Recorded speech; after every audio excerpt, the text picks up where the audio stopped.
Hi, everyone. My name's Mike.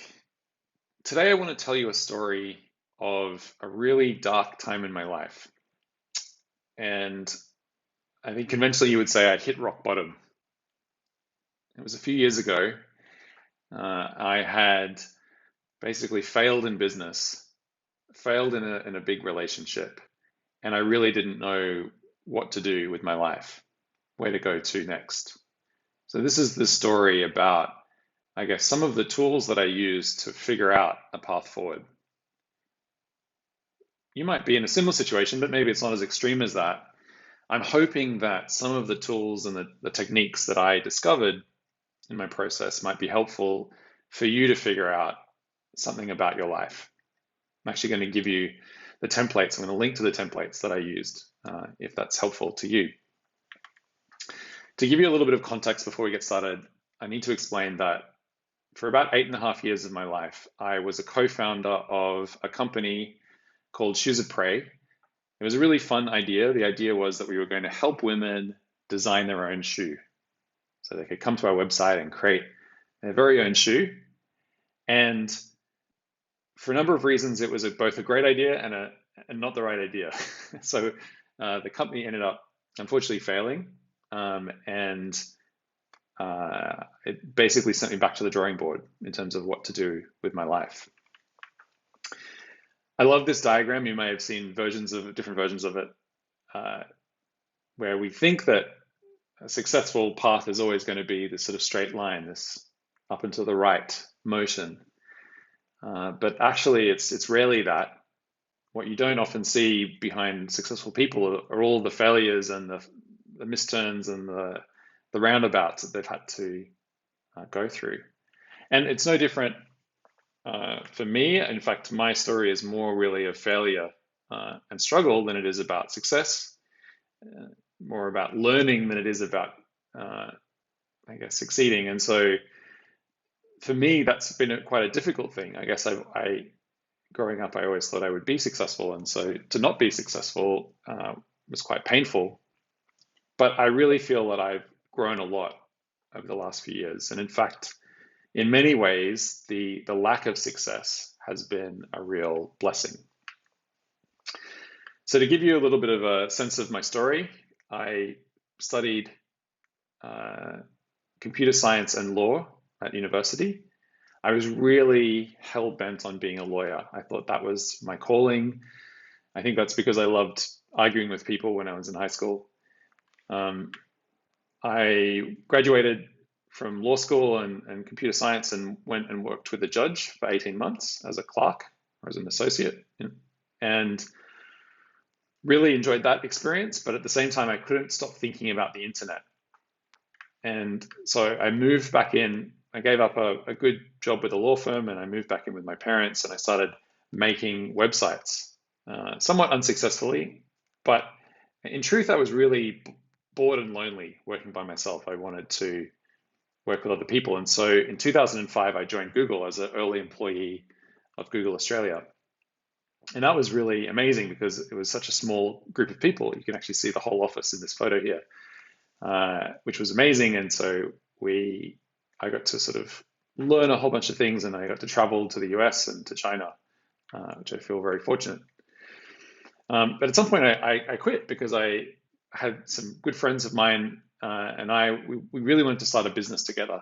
And we had brainstormed a list of different business ideas and this idea for this women's shoe company was near the top. So we quit and we started on this journey to create this shoe company. And that, for a while, that did really well. And we had some, I would say, maybe illusory success in the eyes of others. We had some genuine success as well, but I think at the same time, we raised a lot of money, tens of millions of dollars, which unfortunately we weren't able to return back to the investors. And at some point I decided I had to leave because I decided that it wasn't something that I wanted to spend the rest of my career on. I really wasn't passionate about women's shoes. I was passionate about some of the problems that the business faced, but I wasn't passionate about women's shoes. And so I ended up quitting. And that was a real low point for me. I then moved back in with my parents which is sort of a reoccurring theme in my career. And I was mucking around with different startups for a period of time, and that really didn't go anywhere. And to make matters worse, I then also got divorced. I was briefly married and quite quickly thereafter divorced. And so this really is the low point. This is the rock bottom point for me. I then went through the process that I'm going to describe in the rest of this presentation, and I decided that I wanted to go back to Google. So I rejoined in mid 2018, and I'm now I've co-founded a new project within Google, which is very exciting. And I'm not sure where I will go to next, what life sort of trajectory I will be on after this. But certainly, I feel very fortunate to have gone on this journey, and I've learned a great deal. And what I want to share now is, I guess, how I made that choice back when I got divorced, when I really was down in the dumps, and I thought, what's happening with my life? How did I think about that? Before we talk about the other elements, I want to just quickly say something about startups. And I think, I spent a good 8.5 years of my life working on the startup, and it ended up not working out. And it meant that I walked away with basically nothing to show financially for all of those years of work. I received a salary, but I wasn't very prudent in saving that money. And that's something I definitely don't recommend. If you go into a startup, really treat it like it's a low-paying job, because it is. It's a very interesting low-paying job, and you'll learn a lot. But go into it with the right mindset, and really investigate for yourself why you want to do this. Why do you want to take this big risk?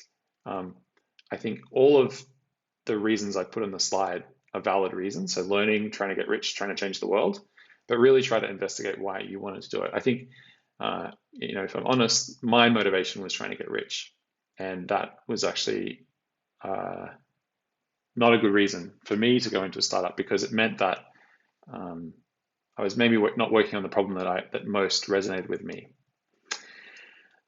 I might create another presentation in the future, another video, to talk about this idea of not trying to create a brilliant solution, but rather focusing on a painful problem. That's one of the biggest lessons that I learned in those 8.5 years.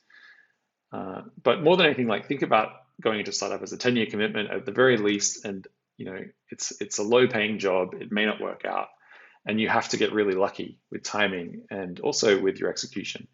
I think one of the big problems with startups is you go into it not knowing what the things that you need to know when you're a first-time founder in order to succeed. And so there's a high likelihood that you might mess it up.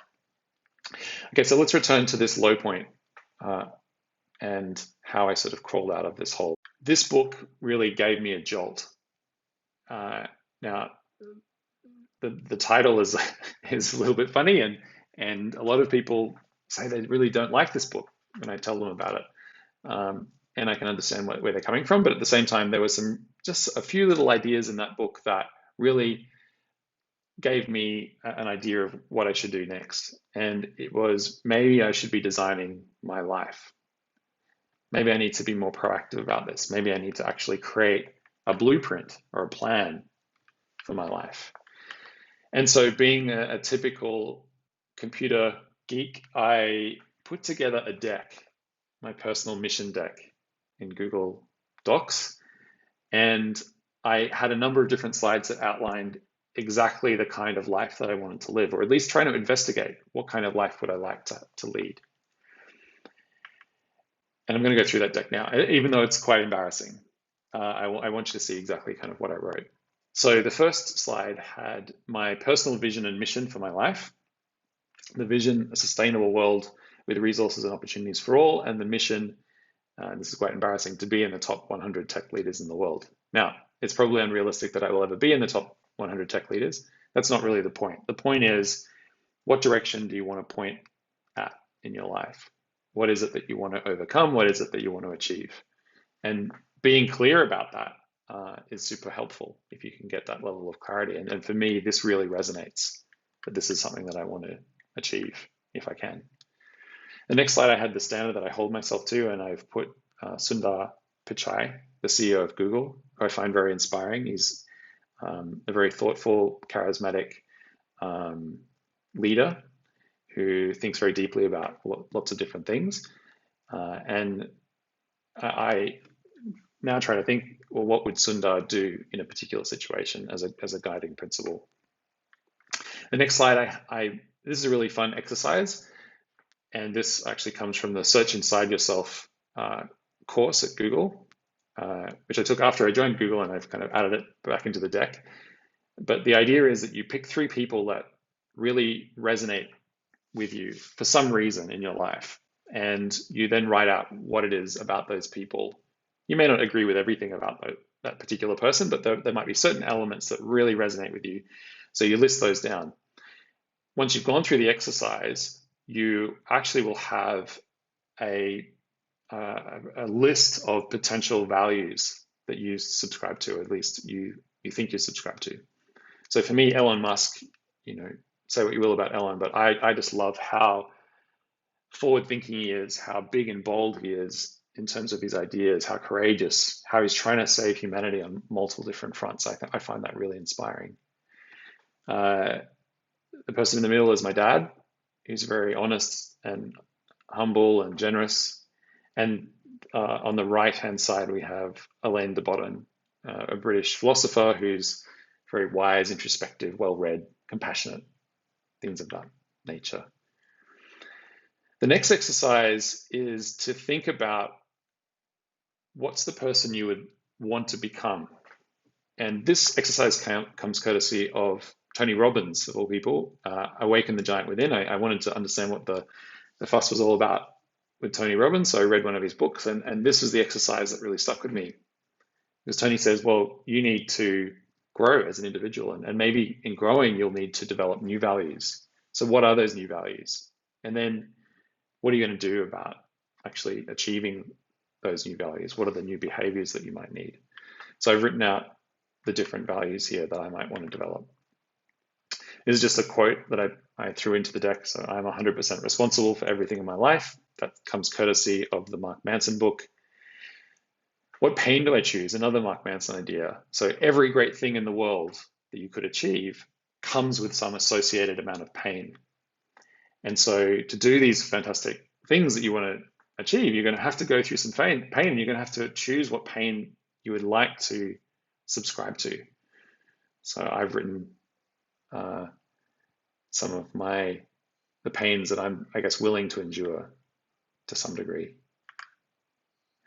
Pain is part of the process. You have to sustain the pain. The next slide, I put things that I'm passionate about, things that really get your engines moving. And programming, AI systems, education, spirituality, things they're things that I really care about. Saving the planet, documentaries. And so if you've got a good list of that, it will start to give you ideas about maybe directions that you might go in your life. And then the next technique comes from Warren Buffett, apparently. Some people dispute this and say that he never said this, but it doesn't really matter. It's a fantastic technique, a fantastic tool. The story goes that Warren Buffett is talking to his pilot, and the pilot says, "Hey, Warren, how do I become as successful as you?" And Warren Buffett says, "Well, take out a piece of paper and write down 25 things you want to accomplish in your life." So the pilot does that. And then Warren says, "Okay, now circle 5 things, the top 5. So the pilot circles the top 5 things. And Warren says, "Okay, now what are you going to do about the 20 you didn't circle?"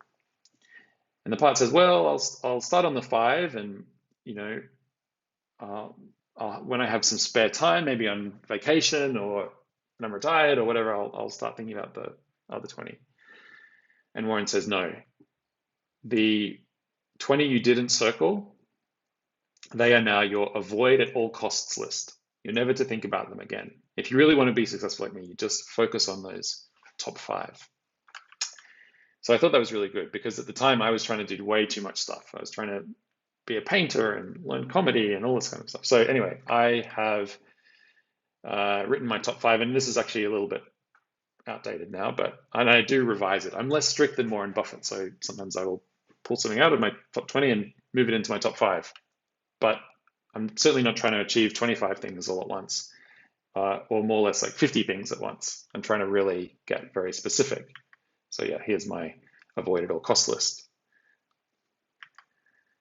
The final thing that I did was I went on to Google image search and I just found a bunch of images that really resonated with me for some reason. And I made this sort of collage. And I went through all those images and tried to pick out themes or words or ideas that really resonated with me about each image, and then tried to cluster those into groups. And that sort of gave me almost like a psychoanalysis of myself. And that was very, very interesting. And I actually wrote that down. I wrote down sort of all of those different ideas into a slide. The end result of this was I was like, well, I'm really inspired about helping humanity. I'm really inspired about the globe. I'm really inspired about travel. I'm really inspired by technology. And it became very clear to me that there was really only one thing. And remember, we're talking back at that sort of low point. There was only one thing I could do, which was rejoin Google. And that's what I did. I rejoined Google, and looking back on that decision, that was the right decision for me. That's exactly what I wanted to do. And I feel very, very happy that I made that decision because it links to my values, it links to the mission that I want to live in my life, it links to all kinds of things, goals that I have for myself. It was 100% the correct decision. I now work on, we call it the Next Billion Users team at Google, and we do a lot of field research around the world in countries like India, Indonesia, Nigeria, Mexico, Kenya, and we try to understand the needs of people that haven't come online yet, and how might we help them experience the internet maybe for the first time, or maybe they're online, but there's a product that we could help build to improve that for them. So looking back on the last 2.5 years, I have a lot more clarity on the mission in my life. I think that I feel a bit more humble now, I think, having gone through that trough of great failure. And I've now got this framework, this deck that I can use to make decisions about my life. I can sort of see, well, I want to do this thing. Does that sort of line up with the theory of my life that I've put into this deck? And I feel I'm a bit more open to new ideas, and I've improved my listening skills as a result. I want to talk about that in a minute. So it turns out for me, catastrophe was a fantastic teacher. I've learned so much going through that process of failure. And I'm in some ways glad that I went through it. Now I want to share some tactical things that I did along the way that really helped me in this journey. The first is having a really good diary to write reflections on, not just your to-do list or your meetings, but actually reflect on, I guess, what's going on. And one thing I love about this diary is that it's also got a space to write what you're grateful for every single day. I think being grateful for all of your blessings in life is a really powerful thing, because so often we're dissatisfied, and we're in that sort of hedonistic treadmill where this one thing that we thought was really great 5 minutes ago is no longer great, and we're always looking for that next jolt. And so being really grateful for those blessings that you have in your life, I think is super important. I'll link to this diary in the description. Another tool that I love is this app called Super Habit, where every day you do something, you mark it off. So when I read a book and it suggests something, a new technique, I'll operationalize that by making it a habit. And using this app to do that is a really great way of doing it, because I can see my progress, and sometimes habits just don't stick. I just don't stick to them. And so I can see that graphically, and I can say, well, maybe this is something I don't need to do anymore. One really fun one that you might want to try is wishing 3 people well every day. You can just do it silently in your own mind. It'd be strange to do it aloud. It could be a stranger. You could do it aloud, I guess. But you just wish them well, and that will make you feel good. You'll feel more connected to the people around you. But also, it will set the right tone, I think, for the rest of the day. So that's a habit that I really, really love. Meditation has been a big help, being able to calm the mind. I watched a great video many years ago from Jerry Seinfeld explaining that he does meditation, not so much for the spirituality elements of it, but because he finds it's a great way of maintaining energy throughout the day. And I find the same to be true. Sometimes my head is so full of stuff and it's just spinning it around and around, and meditating for 20 minutes will calm it down. Another thing I've been into recently for the last year and a half is improv comedy, taking improv comedy classes, which is not as scary as you might think. It's actually quite fun. And what I love about it in particular is it's got a meditative element to it. There's a real sense that you're experiencing the here and now. And you also learn to practice your listening skills and your teamwork, because you really have no other option when you're on stage doing improv. You have to listen to your partner, and you have to be a good teammate. You have to say yes and constantly. And so for me, this is like a meditation, is doing improv comedy. I'm unfortunately not very funny. Now, I've made a template so you can copy my deck if you want and create your own deck. So if you go to bit.ly/personal_mission, you can access the template on Google Docs and you can fill it out. I've also linked to some books in that deck as well. So you can, these are some of the books that I've read on my journey that I found particularly helpful. You may have read some of them or all of them, but yeah, these are the ones that I thought were really, really good. And that's it. Thanks very much for watching. I hope it was helpful. I hope that you create your own deck. If you like this video, subscribe. I might put up more. I'm not sure. We'll see. Thanks for watching.